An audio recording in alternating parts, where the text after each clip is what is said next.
Bienvenue à tous. Après l'annonce de restructuration chez ING, se pose maintenant la question du reclassement des employés. Quelle reconversion offrir à ces travailleurs qualifiés, souvent âgés de plus de 40 ans? Actiris est prête, vous allez le voir, à leur offrir une formation spécifique. Jean-Christophe Peuzès avec Nicolas Schenartz.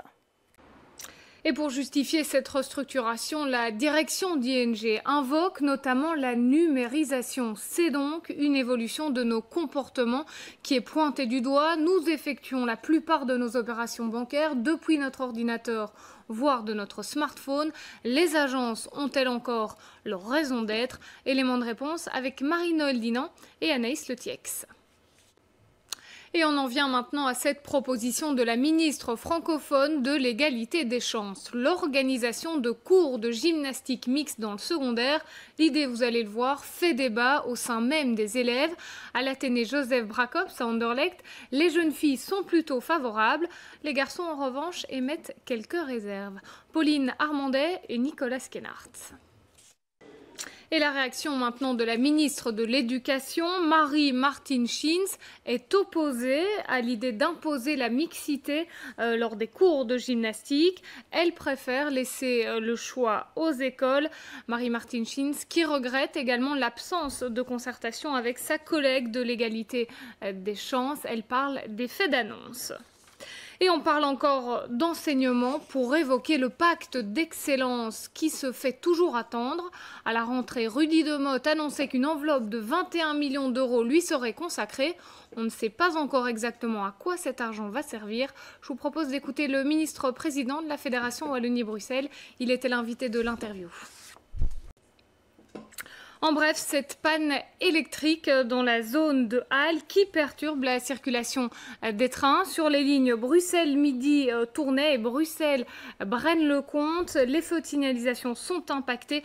Des navettes de bus ont été mises en place. Les trains sont remis petit à petit à la circulation, mais des perturbations persistent encore jusque ce soir à l'heure de pointe.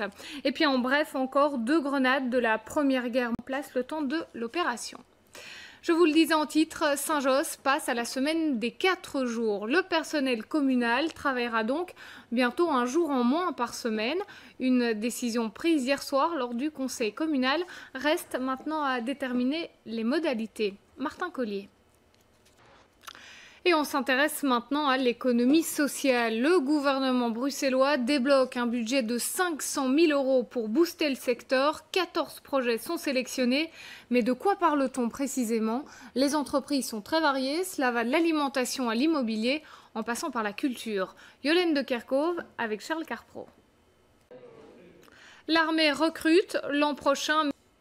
Et on prend à présent la direction du rond-point Schuman où se déroule en ce moment une action de sensibilisation sur la situation en Syrie, à Alep. Pauline Armandet, les manifestants... Merci à vous Pauline et à votre invité. C'est le dernier champ de la commune d'Uccle, un champ de maïs qui pourrait bien disparaître. Un promoteur immobilier compte y construire 34 logements. Les voisins se mobilisent contre ce projet. Marie Bervens, Yannick Wagensbeek. Une nouvelle fresque se dessine en ce moment sur un... En ce mardi, c'est le retour d'Em, le mag de la rédac, et ce sera toute cette semaine à vos côtés. Qui tient le Monde. La journaliste a enquêté, elle s'est plus... Merci Sabine. Et sachez que demain, l'invité de l'interview est Georges-Louis Boucher. Le délégué général OMR sera face à Jean-Jacques Deleu. Et c'est la fin de ce journal. Merci de votre attention et de votre fidélité aux 18h. L'info revient demain à 12h30 avec Valérie Leclerc. D'ici là, suivez-nous sur bx1.be. Je vous souhaite une très belle soirée. À demain.